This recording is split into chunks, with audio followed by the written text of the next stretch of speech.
एक भारत एकात्म भारत की तरफ बढ़ते कदम।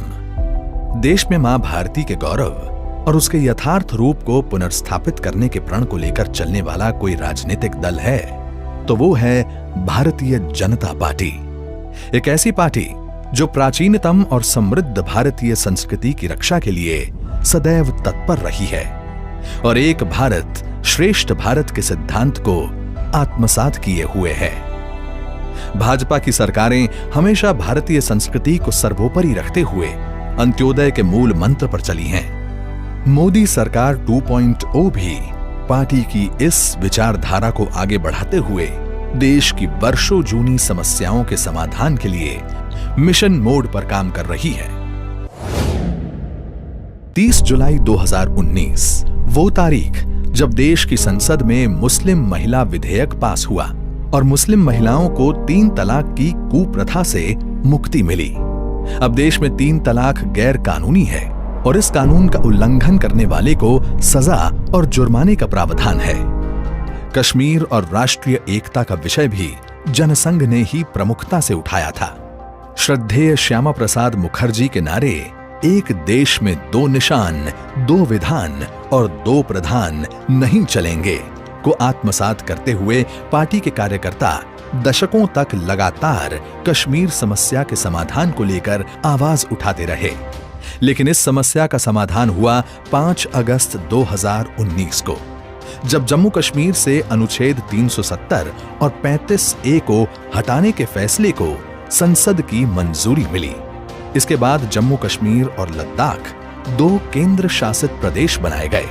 अनुच्छेद 370 के हटने के साथ ही इन दोनों राज्यों में भारतीय संविधान लागू हो गया, जिससे वहां रहने वाले सभी नागरिकों को भारत के अन्य नागरिकों के समान अधिकार प्राप्त हो गए।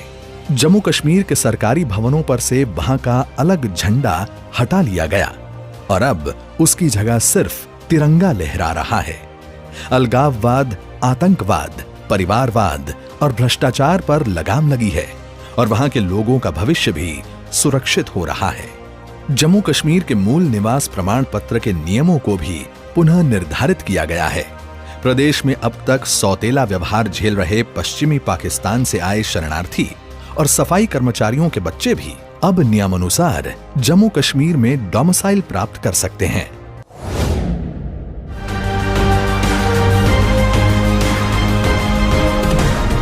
भारतीयों की आस्था से जुड़े अयोध्या में श्री राम मंदिर के मुद्दे को भी दशकों तक निजी स्वार्थ की राजनीति के कारण लटकाए रखा गया। भाजपा ने राम जन्मभूमि पर मंदिर निर्माण के लिए अनवरत संघर्ष किया। केंद्र में मोदी सरकार आने के बाद राम मंदिर मामले की सुनवाई में तेजी आई और नवंबर 2019 को सुप्रीम कोर्ट ने राम जन्मभूमि के पक्ष में फैसला सुनाया।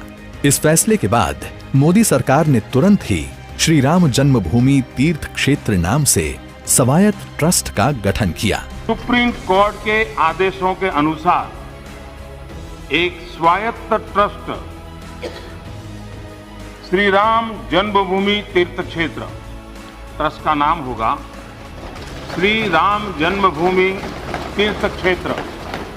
ये ट्रस्ट अयोध्या में भगवान श्री राम की जन्मस्थली पर भव्य और दिव्य श्री राम मंदिर के निर्माण और उससे संबंधित विषयों पर निर्णय लेने के लिए पूर्ण रूप से स्वतंत्र होगा। राम जन्मभूमि पर भव्य राम मंदिर का निर्माण कार्य शुरू हो चुका है और राम लला चांदी के सिंहासन पर विराजमान हो चुके हैं।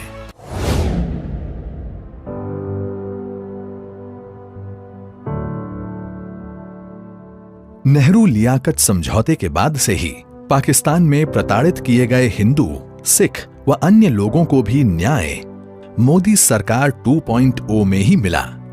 11 दिसंबर 2019 को संसद में नागरिकता संशोधन अधिनियम 2019 पास हुआ और 31 दिसंबर 2014 से पहले पाकिस्तान, अफगानिस्तान और बांग्लादेश से आए प्रताड़ित हिंदू, सिख, बौद्ध, ईसाई, जैन, पारसी लोगों को भारत की नागरिकता मिलने का रास्ता साफ हुआ।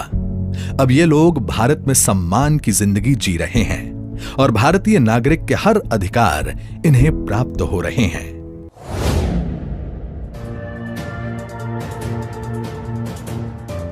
उत्तर पूर्व की प्रगति और वहां के लोगों के सशक्तिकरण के लिए मोदी सरकार सदैव प्रतिबद्ध रही है। वर्षों पुराने ब्रू रियांग शरणार्थियों के मसले और असम में बोडो समस्या का भी मोदी सरकार ने स्थायी समाधान निकाल लिया है। करीब 34,000 ब्रू शरणार्थियों को त्रिपुरा में बसाया जा रहा है और उनके पुनर्वास के लिए केंद्र सरकार आर्थिक मदद भी कर रही है। बोडो समझौते के बाद अब बोडो की सामाजिक, भाषाई, सांस्कृतिक और जातीय पहचान को बढ़ावा मिल रहा है और विभिन्न परियोजनाओं से जनजातीय क्षेत्रों का त्वरित विकास सुनिश्चित हुआ है।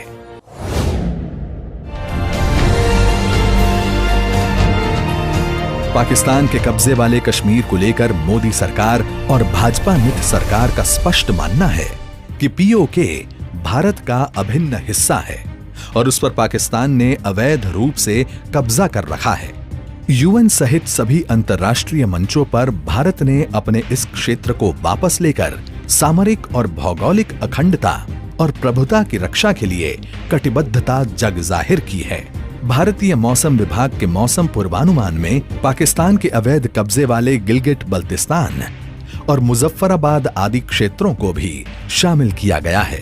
पिछले एक साल में एक भारत एकात्म भारत के लिए मोदी सरकार 2.0 लगातार बड़े फैसले लेती रही है और ये क्रम अनवरत जारी है।